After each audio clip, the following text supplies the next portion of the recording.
want to talk about food security, value chain in the agricultural sector of Nigeria. And joining me right now, Dr. Olajide. Doctor, a very good day to you and welcome to the show. Good evening, Mr. Polani. Good evening to viewers and listeners. All right, so let's get down to the issue at hand right now. Doc, when we talk about Nigerian agricultural sector, what has been your assessment so far in this regard? Assessing Nigerian agricultural sector, firstly, we have to look at it holistically first. That is, constitutionalizing Nigerian agricultural system or agricultural sector.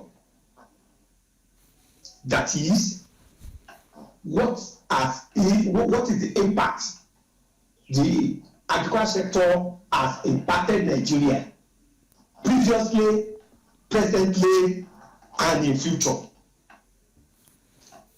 If you don't forget that agriculture has been the bedrock of economic and sustainability of our nation of our country as a nation, individually as well, collectively. We discovered that agriculture has done much in lifting many out of poverty, in bringing resources that have kept us individually and as a nation to where we are today and what we may likely be tomorrow. And don't forget that this agriculture we are talking about has been the backbone of our GDP, which is contributing more than 80 to 90% of our GDP. Individually too, agriculture has been the backbone that has sustained the over 90% of Nigerians, because we discovered that the largest employment of labor is agriculture, whether partially or fully. There is no any Nigerian that is not engaging in agriculture in one way or the other. They are keeping or her afloat economically, and in terms of food security, and in terms of welfare and well-being. Agriculture has been the root that supplies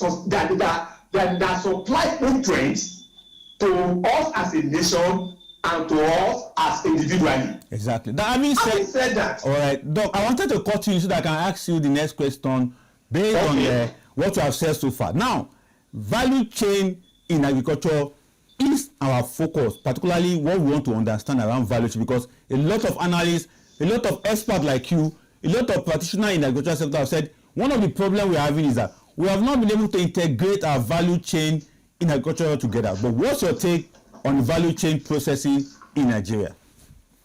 On agricultural value chain in Nigeria, we have not been able to maximize the potential in it that can help us as a nation and that can help us as well as citizens. When we talk of agricultural value chain, we are trying to examine right from the root, that is the production to distribution, and then the usefulness of or the use of the product into other byproducts. That is, from production, where you see the farmers goes into the field planting or into animal rearing, keeping goats, sheep, cows, whereby at the end of the day there is output from it in terms of crops, in terms of fiber, in terms of latex.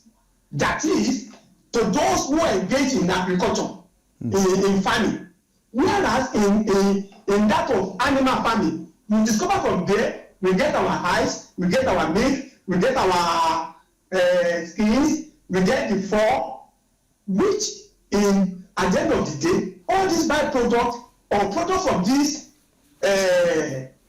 animal from the production or that we generate from the farming is later translated into other things that can be useful to us.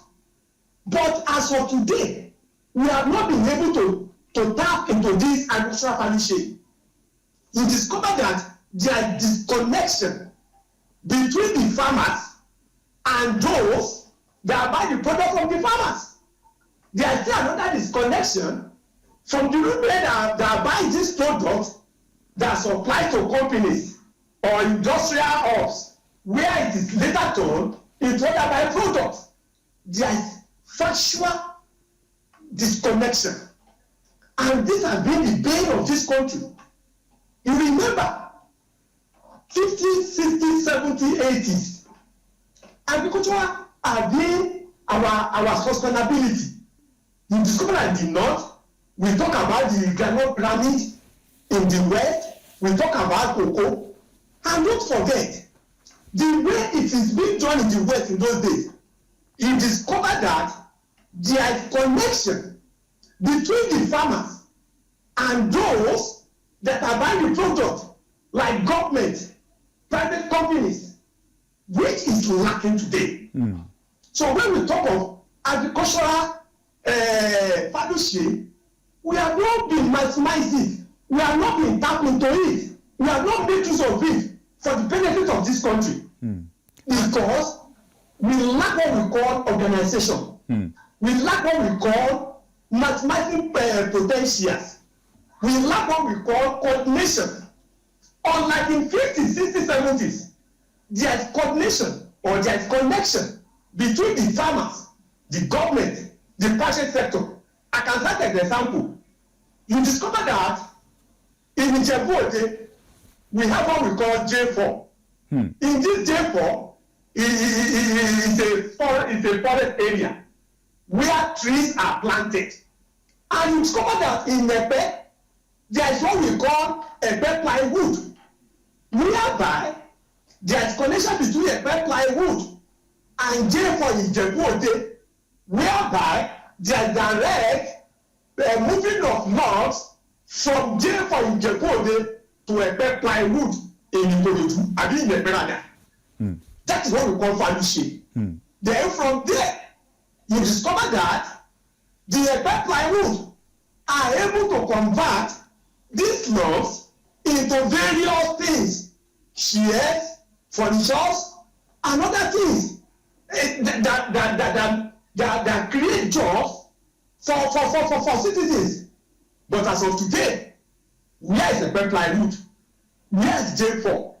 So this is the problem we are facing as a nation. The agricultural value chain has not been maximized, has not been tapped into, which can help us in terms of employment, in terms of job opportunity, in terms of economic sustainability, in terms of improvement of GDP, even as individuals. All right, not being able to maximize or tap into this agricultural value chain we are talking about. All right, Doc, having said so much in this regard, where we have been able to identify some of the challenges that have made us to lack initiative to improve or enhance the agricultural processing value chain in Nigeria. But let's begin to take a look at the way forward on this particular issue. First and foremost, we have identified the problem. Now is the solution time. So what should be the direction of government first? Let's take a government first. What should be that direction on innovative agro-processing value chain? Let me give you one instance. Last week in Ibadan, the federal government, to the Minister of Agriculture, Senator Kyrie, went to Ibadan to go and commission a private sector agro-processing value. But the question that many people are putting to government is that, where is your own agro-process value chain up? But from your own understanding, how can we start to encourage our government to take this initiative headlong? The first thing government has to do is this. They have to organize farmers into cooperatives. Remember, in 70s, 80s, Baba Awolowo, what he was able to make use of this kind of system that improves in the new implements, new agricultural development, new seeds, I think that government has a lot of to do to organize farmers, especially at grassroots. That is why sometimes it pains me when we look up to federal government. This is fall into the body of state government and local government, whereby at local government level, there is what we call agricultural extension. It's a department in agri department in local government. Their job is to go to hamlets, villages, to sensitize people on new development. And how do you do that? You have sent information to them that you are coming, that they should group themselves. You will be able to talk with them. Then you will now give them information on the latest on any agricultural product. But that is what is lacking. So government has to engage people. There should be agriculture primary. There should be farmers cooperative. This will give them opportunity to access loan, to access farm input, to access new idea, to get whatever you want to get. Since it's in cooperative level, then they will be able to manage themselves. They know themselves. And what federal government is doing, issuing money to whoever likes to take it. There's no way of measuring or checkmating them. But at cooperative level, even federal government can give money to cooperative farmers at state levels if they are well organized. And this can be done by state government. That is why we want state government to involve in this kind of proactive measure. Organize your people in your state into agricultural cooperatives or farmer cooperatives.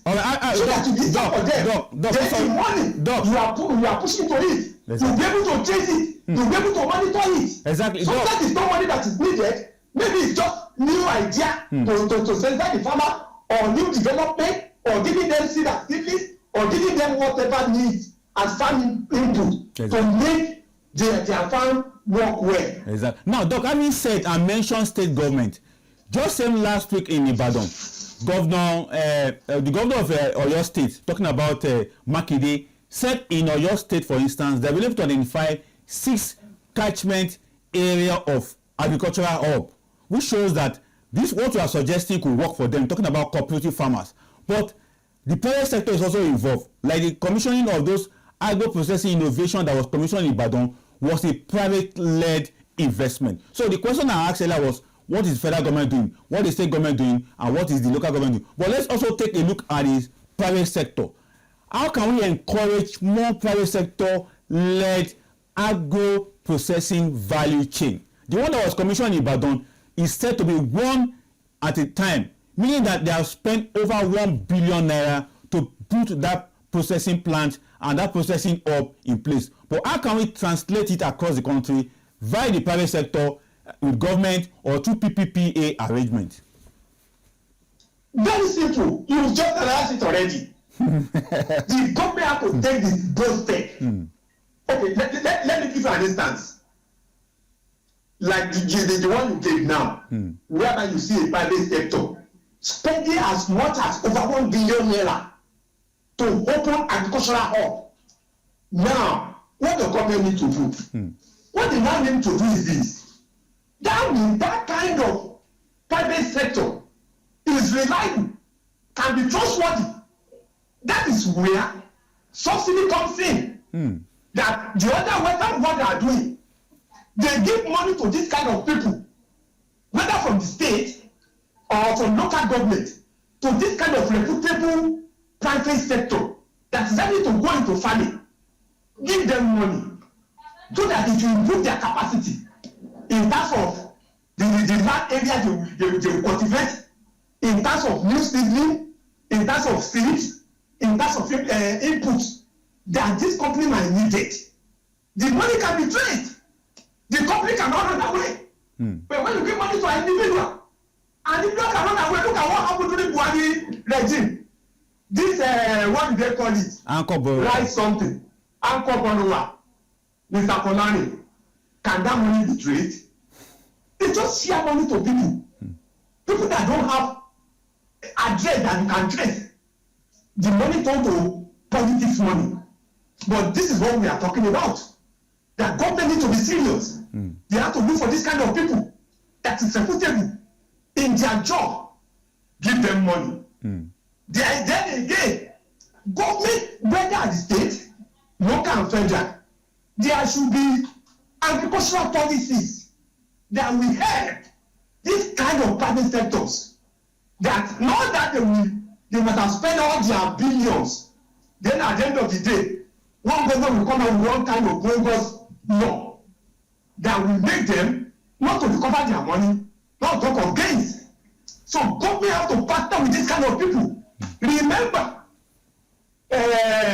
former governor of Lagos State, now the president, is the first person to open what we call free trade zone, whereby a place is given more or less than free of charge to any investor that want to go into anything, so that if it is government that gave it to you, then there is absolutely 99.9% that you will not have any issue concerning the land, concerning the employment, that is people that will work for you in those places.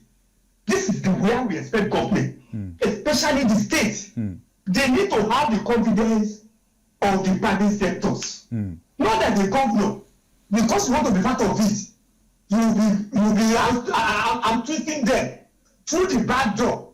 You need them that they should start so amount of money. Then you compromise. That means the company will know that yes, you are not serious. Exactly. Now, look, let's quickly, before we round up because of time, let's quickly take another aspect of this particular agro-processing value chain that we are talking about, because one key important aspect of it is that, which we have already laid down, there are challenges to it where we are not practicing that full-fledged agro-processing value chain in Nigeria. But we also identify that we need government to actually participate in it. We also need the private sector to also be very key actor on it.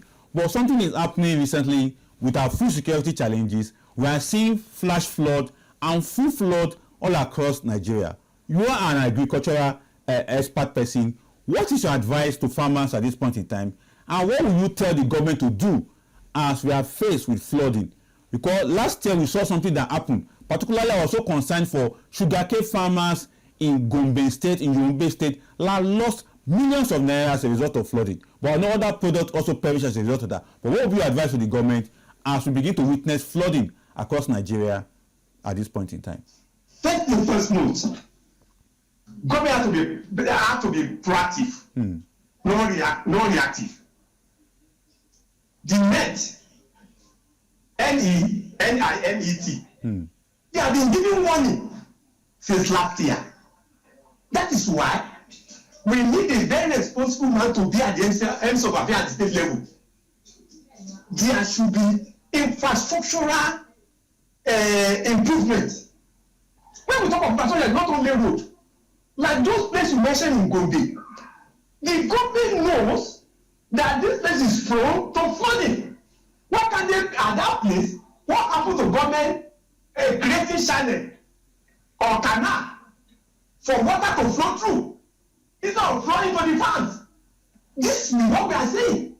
When we talk of infrastructure development, that government need to invest in infrastructural development. People think it's a joke. If you don't invest in infrastructure development, then there will be no development. Let me give another instance. People have been complaining about mounting Lagos South Road.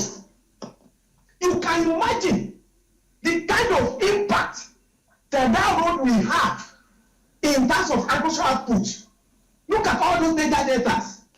They are very rich in plantain, in the cultivation of plantain, all these agricultural products. You will imagine if there's that kind of road for them to transport it from their local area to Asaba Township, to Onitsha, to Benin City, to Owo, to Lagos, to Abeokuta. But when you don't have that kind of infrastructure development, then there will be problem.